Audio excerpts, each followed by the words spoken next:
why some people choose to farm here. Prince Edward Island attracts a certain kind of person. Not the ones chasing speed or looking for shortcuts, but people willing to stay, to slow down, and to take responsibility for a piece of land. This is one of those stories. He didn't start as a farmer.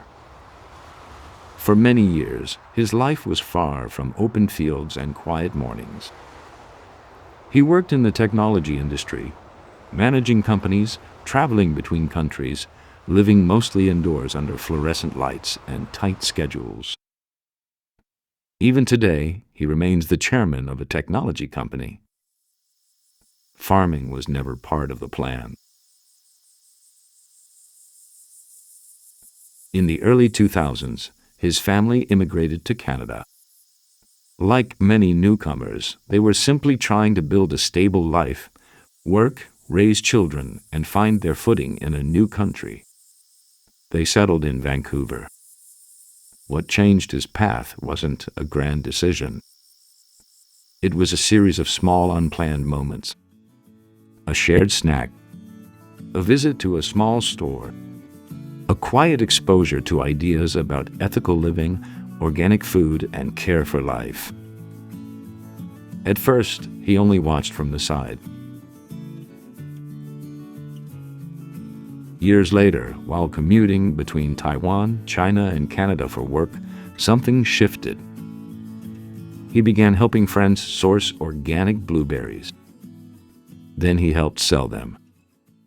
Eventually, he was asked to take over a struggling organic blueberry farm near Vancouver. He had no farming background, no proper tools, no experience managing crops. What he had was a sense that if no one stepped forward, something valuable would disappear. So he stayed. The work was hard. Prices collapsed. Pests damaged crops. There were seasons when the numbers simply didn't make sense. But slowly, the farm stabilized. With help from family, friends, and a wider community that believed ethical farming was worth supporting, even when it wasn't profitable. Throughout these years, none of these choices were made alone. Long conversations unfolded at the kitchen table with his wife about children, responsibility, uncertainty, and what kind of life was worth committing to. Then, another unexpected call came.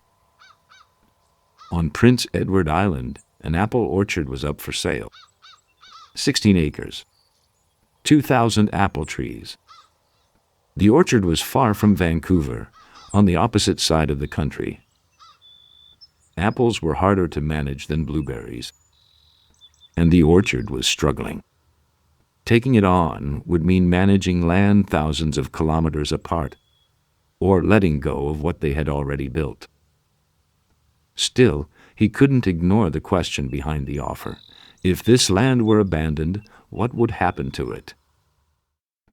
After many conversations and much hesitation, they made a decision that surprised even themselves. They moved to PEI.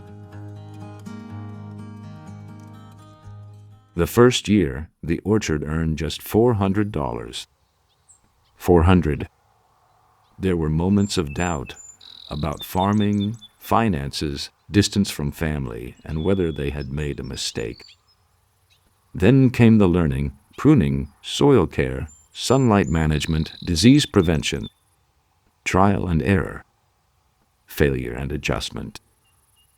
And then came the storms. In 2022, Hurricane Fiona hit the island. For over 2 weeks, the orchard had no electricity or running water. Greenhouses were destroyed. Trees were uprooted.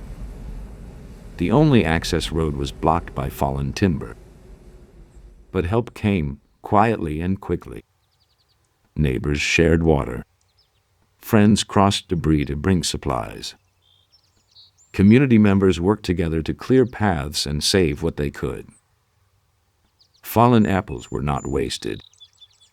They were shared with wildlife sanctuaries, nearby communities, and those who could make use of them. The orchard survived. This way of farming did not come from market trends or branding. It grew out of habits and values shaped over many years. Ideas first encountered in Taiwan about ethical consumption, organic agriculture, and care for all forms of life. The goal was never scale, never speed, only consistency.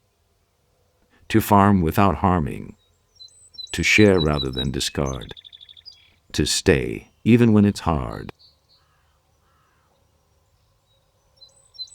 Today, the orchard continues, quietly. No slogans, no headlines. Just a family, a piece of land, and a choice repeated every day. To live in a way that causes less harm and leaves something intact for the next generation. Stories like this rarely make the news, but they quietly shape the places we call home.